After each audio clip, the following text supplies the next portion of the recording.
Is your day going okay today? Maybe it is. Just quietly passing through an ordinary day. Or maybe it hasn't been easy, carrying emotions you haven't yet found words for. Thoughts that keep circling in silence when everything finally settles. Or worries about what lies ahead, leaving you unable to fully quiet your own mind. Have you ever slowed down and asked yourself, if time stretches far enough, long enough, where will the weight you're carrying right now eventually go? How should I face this feeling? 100 years from now, where will you be? Is a small pause for questions like these. A place where each video stays with a single emotion, a single inner state, so we can gently and honestly see what is moving within us. On an afternoon 100 years from now, when the last light of day falls at a slant over a world that no longer remembers our names, the things we once pursued with all the aching restlessness of a human lifetime. Wealth, fame, status, the milestones we believe defined our worth, will be nothing more than thin grains of dust drifting lazily in the cold breath of time. The longings that once exhausted us, the races we once poured our youth into just to cling to, the positions we once treated as proof of our value. All of it will dissolve into a faint blur, like rippling lines sliding across the surface of water. No one will remember how hard we tried to be acknowledged. No one will know how many sleepless nights we traded to keep what we feared might slip from our hands. No one will tell the story of the victories that once made us drunk on pride. And no one will mention the failures that once made us feel unworthy of life. The things that once haunted us, numbers in an account, passing compliments, admiring eyes, the ladder of prestige we thought we could never finish climbing, 100 years later will sink without leaving a single clear outline. The glamour that once blinded us will fade so thoroughly that even we are no longer sure what we ever wanted it for. From that far place, from a century ahead looking back, we see the figure of a younger person, smaller, lonelier, running through society's invisible maze, afraid of being left behind, afraid of not being enough, afraid that no one will ever know they existed. We feel compassion for them. We understand them. Yet we still want to place a hand on their shoulder and whisper softly, the things you are running after, 100 years from now, will be only wind. The fame that once made us proud becomes a fragile streak of light passing through human memory. The money that once made us confident or ashamed becomes meaningless numbers no one can call back. The admiring eyes that once revived us in our darkest days become shapeless fragments of memory. Everything that made us lose sleep, everything that drove us to run until we collapsed, everything we once believed was the meaning of my life, under the gaze of 100 years, remains only like a cold breath dissolving into the air before it can take form. And the strange thing is that precisely when all desire dissolves under time's stare, we finally see our own soul clearly, bare, fragile, and never once asked what it truly wants. When we look back from the depth of a century, we realize something strange. The things that once burdened us most, troubled us most, tormented us until we felt we could not breathe, shrink into dim points of light inside the vast space of time. Not because they were meaningless, but because when we stand before the length of 100 years, what once looked like mountains suddenly becomes dust. Yet that dust, grain by grain, built who we were. How ironic that the days we once believed were most crucial were often the days we were simply learning how to become ourselves. Back then, we did not know. Back then, we thought everything would collapse if we failed. We thought our worth lived in how others looked at us, respected us, trusted us. We thought our self-respect depended on where we stood compared to someone else, what we had more of, what remarkable thing we had done. We thought we had to appear strong, appear capable, appear as if we knew everything, just so the world would stop questioning our right to exist. But from an afternoon 100 years later, those efforts appear as the journey of a soul still too young, too inexperienced to understand that worth cannot be bought by achievements, cannot be proven by a bank account, and certainly cannot be guaranteed by fame. The only thing that can do that is inner stillness. We once believed the road to happiness was the road upward. More successful, richer, better, more admirable. We believed we had to rise at any cost so we would not drown in anonymity. We saw people the world applauded and believed that was what made their lives meaningful. We saw people with money and believed that was what made them safe, happy, free. We believed that if we had enough, we would no longer have to be afraid. No longer afraid of lacking. No longer afraid of being looked down on. No longer afraid of being an outsider to life. Yet the more we chased that light, the more we sank into another darkness, the darkness of self-doubt. We gained something and feared losing it. We climbed one step and feared others would surpass us. We earned more and feared that tomorrow we would not be able to keep it. We had fame and feared it would vanish as quickly as it came. That feeling, fear of falling from our place, fear of being compared, fear of losing recognition, was no different from standing on thin ice. Above was the glow of success, but beneath was the deep, cold water of anxiety that never stops.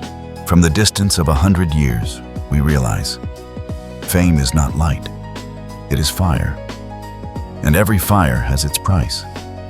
The one closest to it bears the most heat. And sometimes people trade away their peace just to stand in that glow. But 100 years later, who remembers? Who knows how hard we tried to be acknowledged? Who cares what rank we held in society? Who repeats the achievements that once made us so proud we could not sleep? No one. Everything dissolves into a single sentence. There was once a human being who lived there. And within that sentence, no one can tell which part was rich or poor, successful or failed, famous or unknown. The only thing that remains is a fragile presence in a single lifetime. But we did not know that while we were living. We only knew that there were days we were so tired we wanted to disappear for a moment, just to take a full breath. There were mornings we looked into the mirror and saw eyes filled with exhaustion. Even though outwardly we still smiled, still acted fine, still said, "It's okay." There were nights we lay down and the silence in the room rang out like a scream. The sigh of pressures we never dared to speak. The spiraling tightness in the chest from expectations we placed on ourselves. Sometimes we just wanted someone to look at us, look deeply, and ask, "Are you tired?" But the world does not function to ask that question. The world runs on collisions, races, invisible expectations, and we are swept into it like a leaf curling in a strong wind. From 100 years later, looking back, we see that Leaf was not weak at all. It simply never had a moment to stop and realize it was not born to race forever. A human being was not made to become a machine for making a living, but to become a soul learning how to live. But back then, we could not see this. We believed that if we stopped running even a little, we would be left behind. We believed that if we loosened our hands, everything would fall. We believed our worth could only be proven by what we could bring out into the world. We did not understand that a person's value does not lie in where they stand, but in how they stand. Not in the height of a position, but in the depth of the soul. And right here, looking from 100 years later, we begin to see the truth. No fame can save an exhausted soul. No money can fill the emptiness inside. No praise can make us feel enough if we have never asked, "What do I need within?" In truth, what we longed for was not fame, not profit, not superiority. What we needed was peace when we close our eyes, lightness when we breathe, honesty with ourselves, freedom from the burdens we carried on our backs for years, the presence of a life with depth, not merely width. But we only understand these things when we look back from 100 years later. Because while we were living inside it, we were not far enough to see the whole picture. We saw only what was in front of us: ambition, fear, competition, pressure, expectations, the desire to be seen. 100 years later, all of that fades. But one thing shines brighter than ever: our soul. It appears clearly, fragile yet true.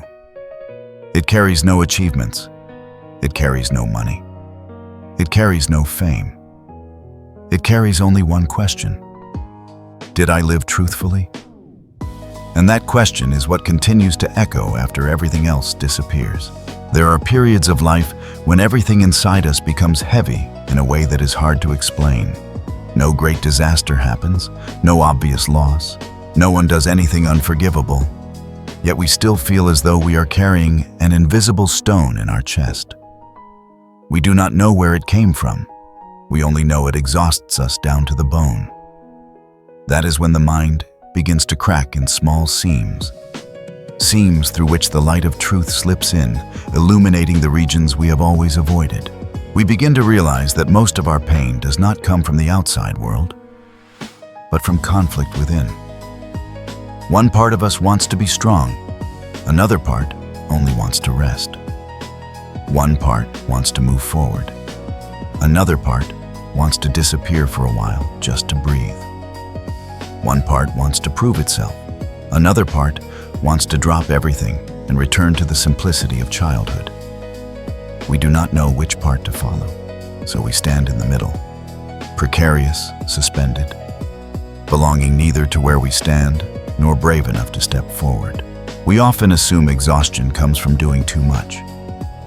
But sometimes the deepest exhaustion comes from what we do not dare to do. Not daring to speak the truth, not daring to leave what no longer fits, not daring to face loneliness, not daring to admit our limits, not daring to let a vulnerable heart lean on anyone. We are tired because we carry too many roles. We are tired because we must be strong even when everything inside us wants to collapse. We are tired because we keep trying to become the version others expect, even as our soul runs dry. There are nights when we lie down and stillness does not bring peace. It becomes a huge mirror reflecting everything we avoided all day. In that moment, we hear clearly the voices of fears we hid, the voices of sorrows that have existed for a long time, but were compressed until they warped. The voice of loneliness we never wanted to admit. And beneath it all, we hear a part of ourselves whispering, "I don't know how to live anymore." It is not that we want to give up on life. It is only that we do not know how to continue with what is happening. We feel we are not enough, yet we no longer believe we must become enough by someone else's standards. We feel we have lost the road, yet we do not want to return to the old path. In front of us is an emptiness, unable to tell whether we should fear it or step into it. That is the moment a person touches their own ego. The ego is not arrogance, not pride, as people often say. The ego is the coat we put on to survive. It is made from the desire to be loved, to be recognized, to be safe. But as we grow, that coat no longer fits. It tightens, it scrapes, it blocks our breath. And we live as if there is no other choice, while our soul longs to break out of that shell and finally live truthfully. There is a truth we only learn when we are so tired we no longer have the strength to resist. Most of our suffering comes from trying to become someone we think we should be, instead of asking who we truly are. That inner struggle smolders for years. until we are tired enough to stop and look deeply into ourselves. When we stop running, we begin to hear questions we have never answered. Who am I living for? What truly makes me happy? Am I lying to myself? Is there something I am holding on to only because I fear emptiness? Am I sacrificing my soul for temporary safety? Those questions are not easy to hear. They do not arrive gently. They come like a cold wind slapping our face, making us shiver. But they are the questions every soul must face. And only by daring to look straight at them do we learn whether we are living or only existing. There are days when life feels too big for us. Everything happens too fast, too loud, too chaotic. We feel as though we are drifting in a violent current, unable to control it, unable to fight it, only hoping we will not be pulled to the bottom. Yet the truth is that beneath that current, there is always a still layer of water, a layer we touch only when we stop. The outside world is always loud, but the inside world is loud only when we avoid it. Once we accept facing it, it becomes quiet. In that quiet, we realize what we never understood before. Loneliness is not punishment. It is the space where our soul can hear its own voice again. Not everyone has the courage to step into loneliness. Many people run from it, trying to fill it with relationships, work, busyness, temporary pleasures. But those things only help us forget the call of truth inside. And truth does not disappear just because we refuse to hear it. One day, when we are too tired to keep pretending we cannot hear anymore, we will stop. And in that stopping, a door opens. Not a door outside, but a door that leads into the darkest, deepest part of ourselves. There is no dazzling light there. There is only a soft, gentle darkness, non-threatening, yet incapable of allowing deception. In that place, everything we pretended falls to the ground. Every role we wore breaks apart. Every layer of protection we carried dissolves. Only we remain, bare, undefended, unhidden. And in that very moment, we know the real journey has only just begun. There is a region of the soul that opens only when we have reached the far edge of exhaustion. It is not a negative emotion, but the melting of the armor we have worn for years. As defenses soften, something else appears, something both beautiful and frightening. Love. Love never arrives as something easy. It does not knock with brightness, but with the smallest stirring in the chest. At first, it is a sentence that makes us pause one beat longer, a glance that makes us want to turn back once more, a presence that makes the noise of the world blur. We do not know it is love. We only know our heart tilts slightly. But a tilt is enough for an entire life to change direction. Love makes us feel more alive, more real, more courageous. Yet it also makes us the most vulnerable. Because only when we love do we place our heart in another's hands, trusting they will hold it with the same tenderness we offer. From that moment, we step into an adventure whose outcome we cannot control. We love with trembling, yet we love with our whole heart. And it is that vulnerability that makes love real. There are moments in life when we think we have found a place to rest. We think we have met the right person at the right time, with the gentleness we have always longed for. We feel safe beside them. Life feels lighter. The soul feels like a field washed clean by rain, fresh, soft, scented with earth. We think, maybe this is what I have been searching for.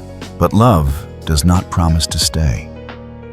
It comes to fill us, yet it can also leave when the lesson is complete. There are people who love us sincerely, but cannot walk with us for long. There are people we love deeply, yet time pushes us apart. There are feelings that wilt before they fully bloom, and there are feelings that bloom brilliantly, then fade like a short season of flowers. The outside world cannot see it, But inside, our heart cracks in places we do not know where to place a hand to heal. We have asked, why can the most beautiful thing also disappear? Why can a gaze that once revived us in dark days someday become unfamiliar? Why can the one who understood us most become the most silent when we need them? And yet, in the stillness of long nights, we understand that love does not come to belong to us. It comes to illuminate the places in us that have never been seen. Love exposes the old wounds we carry. It shows us how afraid we are of being abandoned, how afraid we are of not being good enough, how afraid we are of being unworthy of happiness. It opens a door that leads us back to parts of ourselves left behind in the past. The child never held tightly, the young person never acknowledged, the adult who always compares themselves to others. Love does not create the wound. It only shines a light so we can see the wound has been there all along. And because of that, when love leaves, our pain does not come only from losing that person, but from facing the part of ourselves that has never been healed. We hurt not merely because they are gone. We hurt because we cannot return to who we were before them. A part of us has changed, and we must learn how to live with that change. There are days after separation when we wake up and feel as if the world has forgotten color. The things that once made us happy turn pale. Places that once felt familiar become strange. We hear an old song and our throat tightens as if we have swallowed a cold wind. We walk a familiar road and suddenly notice our shadow stretches longer than usual. Lonely, thin, and easy to dissolve. We touch objects, and they seem to have lost their warmth. Love does not leave with a loud explosion. Often it leaves with silence. A message that is no longer answered immediately. A conversation that suddenly shortens. A gaze that looks away.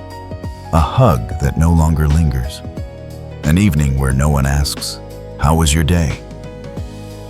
Love fades not because it is gone, but because it is no longer fed. But loss is not only an ending. It is a transformation. One door closes in our life, yet when we are calm enough to look back, we see another door opening inside us. Not a door leading to someone new, but a door leading to ourselves. We begin to learn again how to stand alone without collapsing. To love life without needing anyone to prove we are lovable. To look into the mirror without hunting for approval.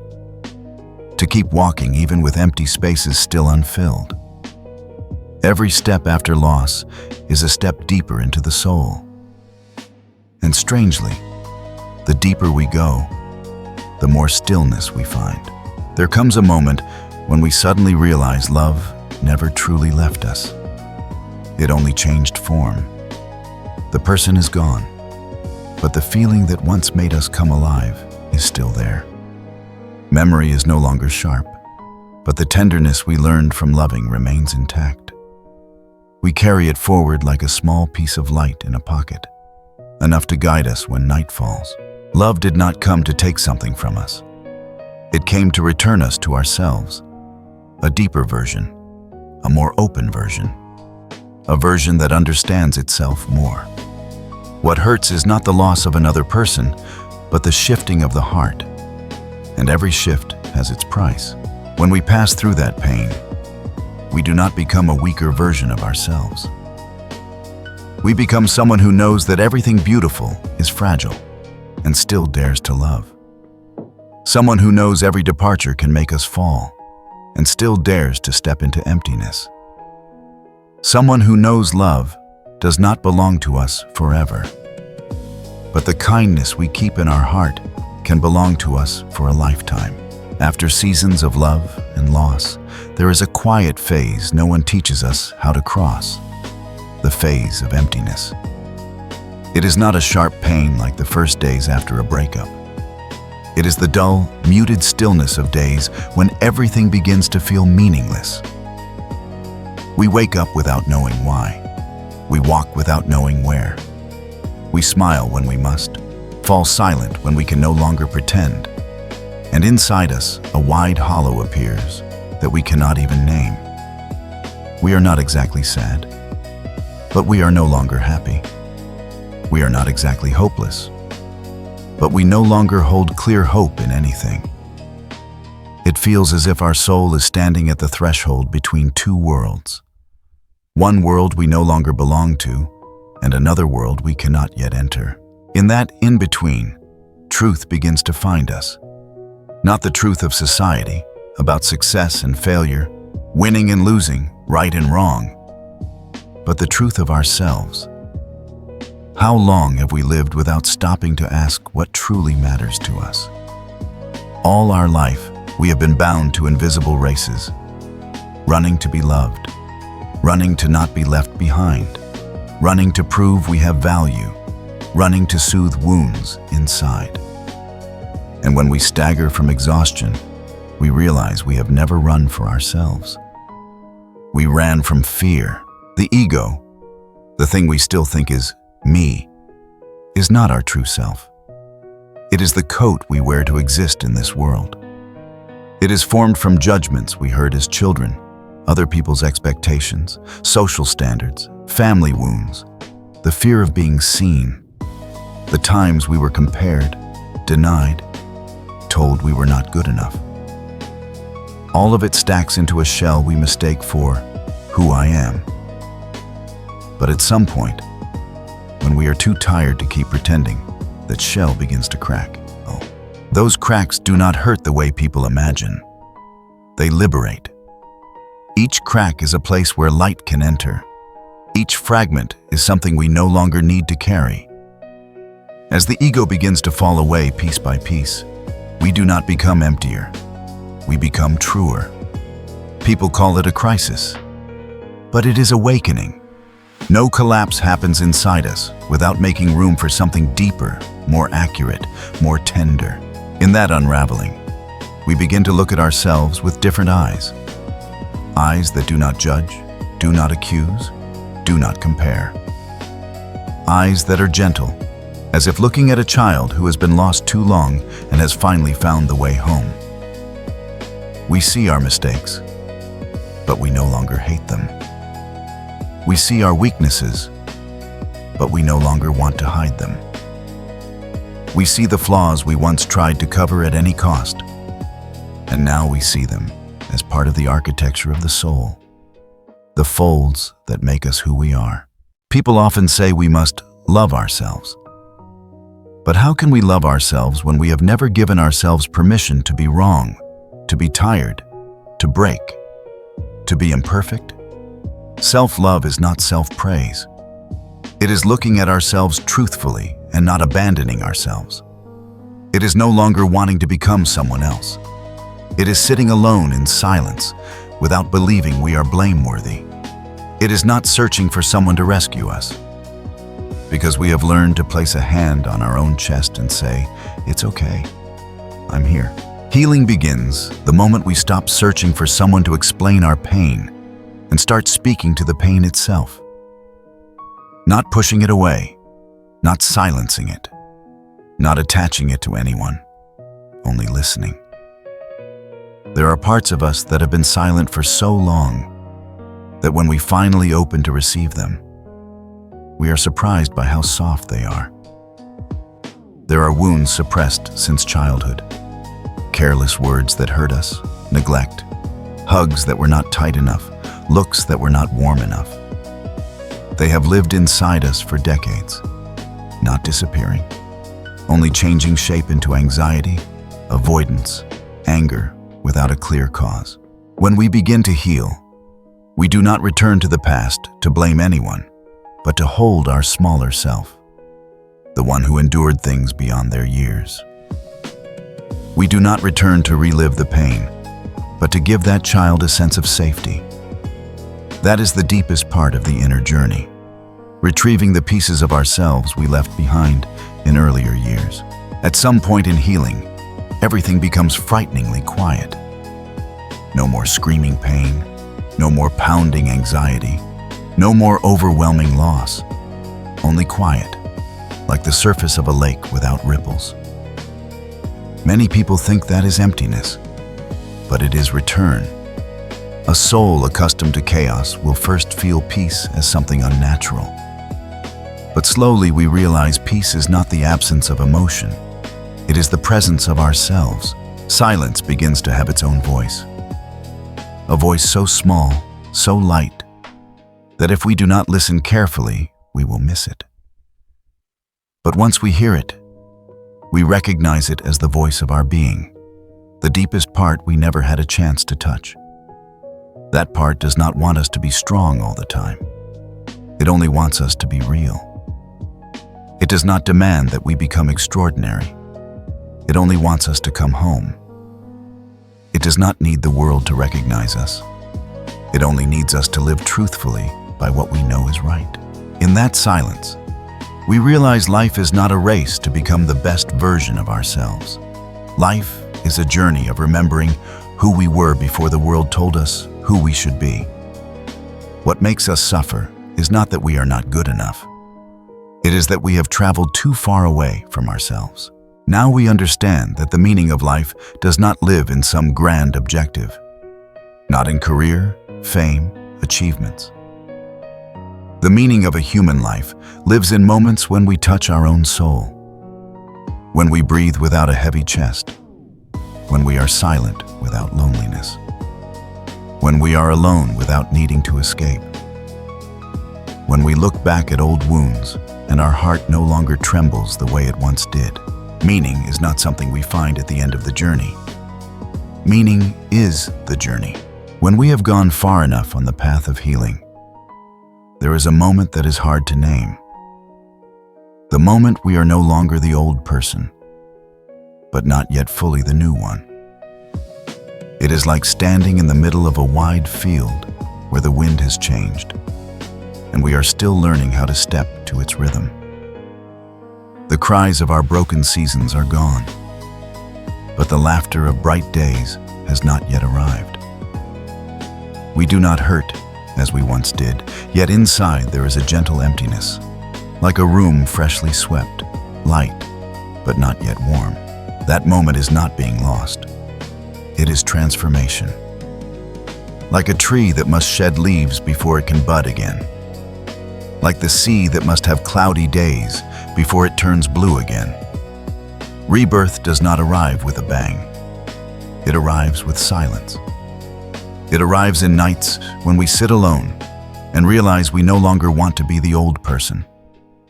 It arrives in mornings when we wake and feel that a few unnecessary layers have fallen away. It arrives as the tenderness we finally offer ourselves after years of harshness. Something strange happens in this stage. We begin to accept life in a way our old ego never could. Not acceptance as surrender, but acceptance as deep understanding. We understand that what is not ours is not withheld because we are unworthy, but because it has no role in our growth. We understand that those who leave do not always leave to hurt us, but so we can learn to stand on our own feet.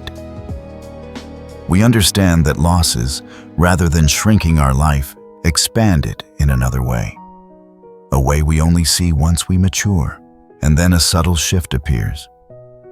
We begin to find beauty in ordinary things. We look at the sky and feel something settle in the chest. We listen to rain and feel our hearts soften like an old sheet of paper dropped into water. We drink a sip of water and feel life inside it. We walk on a familiar road and for the first time notice the scent of wind. We no longer feel we must do something grand to prove we exist. Simply being present in that moment is already a gift. In this return, we discover a new idea of freedom. Freedom is not doing whatever we want. Freedom is when what once hurt us no longer has the power to control us. Freedom is when we are not compelled to chase someone else's expectations. Freedom is when we do not need anyone to confirm our worth in order to feel enough. Freedom is when we can listen to others without losing our inner voice. Freedom is when we face life without needing to wear a mask. And the greatest freedom we are allowed to be ourselves. We no longer try to become the best version by the world's standards. We become the truest version by the soul's honesty. That feeling is strange, light, but not empty, quiet but not sad, wide but not lost.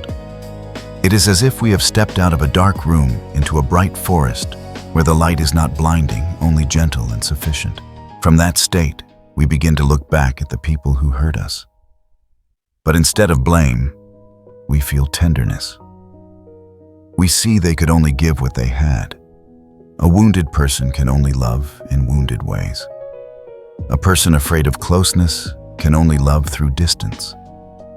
A person who has never been held does not know how to hold another. We realize that much of the pain in relationships is not caused by malice, but by a lack of healing. That realization does not erase the memory of loss, but it softens the memory.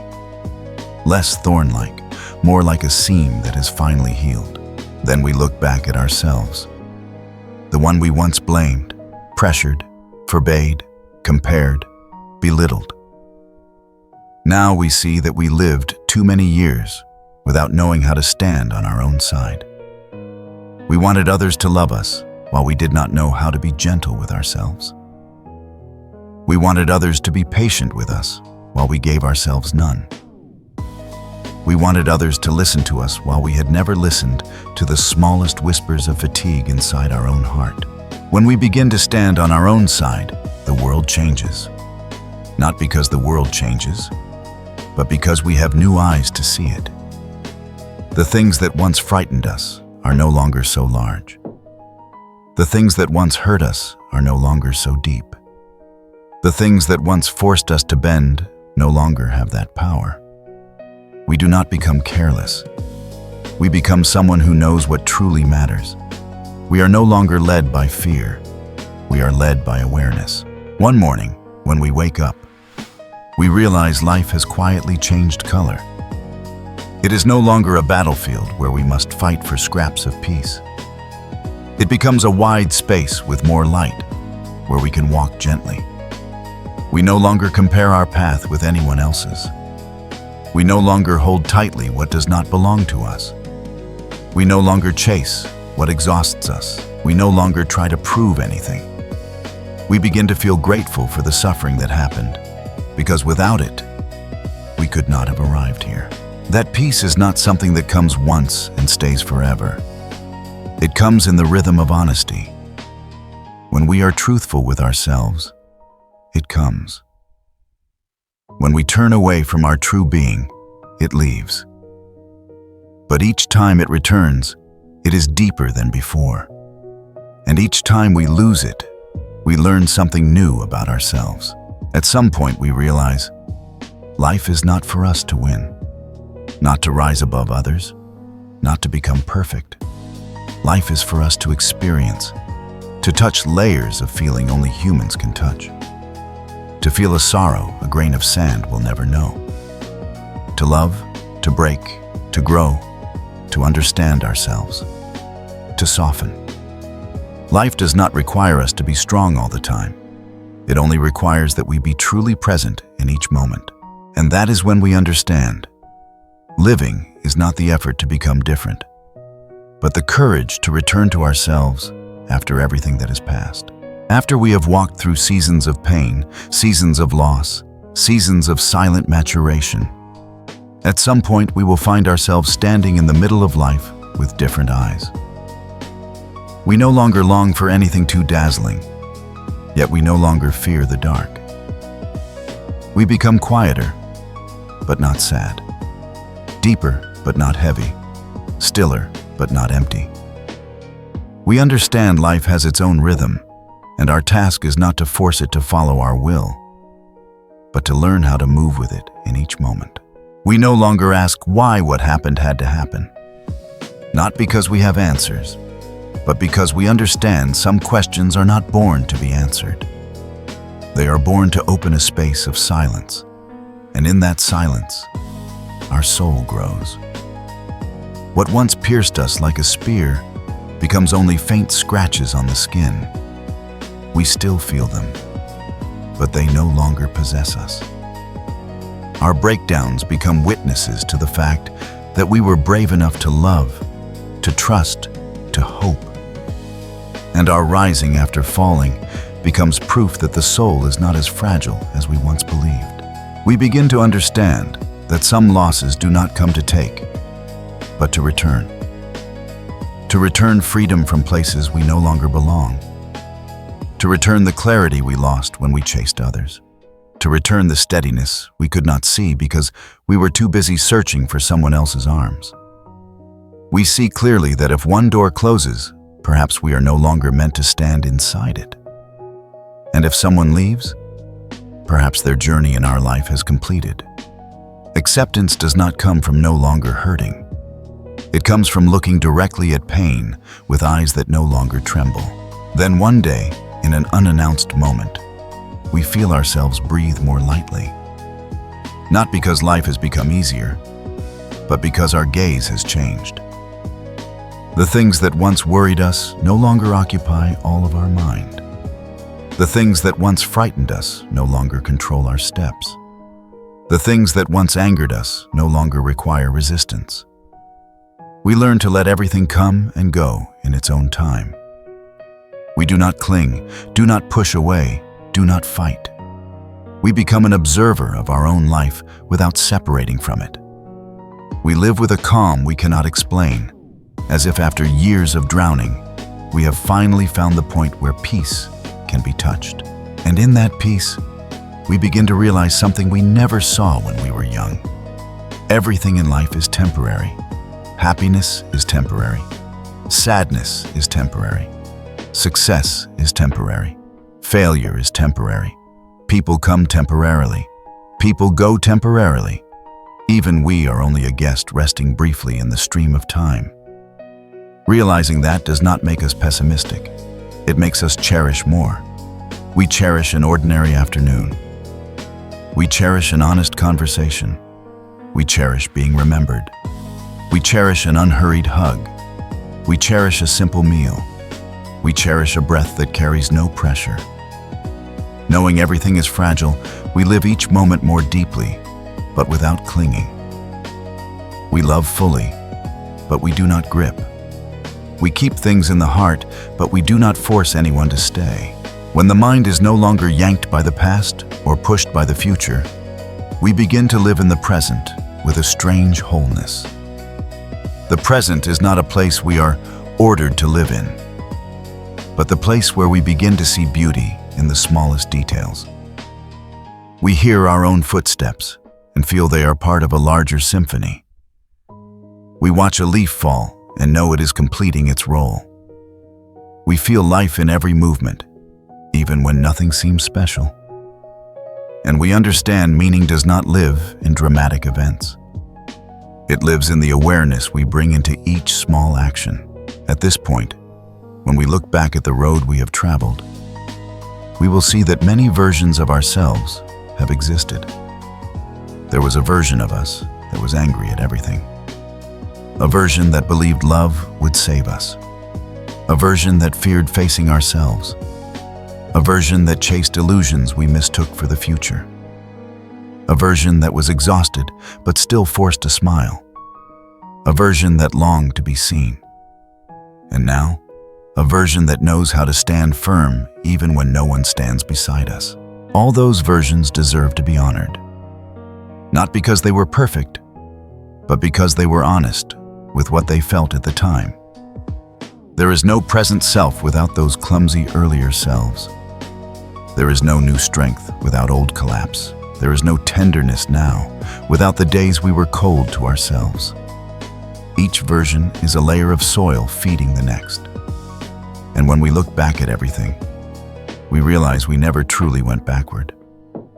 We only walked in circles so that we could eventually return to the one place we always needed to reach. Inside ourselves. And right there, where the noise of the world fades, where we no longer fight to hold on to anything, where we let go of fantasies about how life must be. We touch what every inner journey leads to: peace. A peace that is not the absence of sadness or wounds, but the understanding that sadness has its place. Wounds have their own voice, and everything, even silence, has a place in the delicate architecture of the soul. When we reconcile with ourselves, we no longer need to defeat life. We only need to live it, slowly when we must be slow, deeply when we must be deep, letting go when we must let go, holding when we must hold, and smiling as we understand that, in the end, humans were not born to be perfect, but to be present, and that is enough. A human life is a long journey of questions. Questions that sometimes we can only live beside, never fully answer. If this video made you touch a question you have been avoiding for a long time, or made you feel, even slightly, as if you were lifted out of the dust of ordinary days, then stay with 100 years from now. Where will you be? See this place as a small pause in the middle of life, where you can return whenever you feel suspended among feelings you cannot name. Subscribe if you want to walk with me through the next reflections, not to find final solutions, but to learn how to stand still inside what cannot be explained. And who knows, perhaps in that stillness, we will find ourselves again.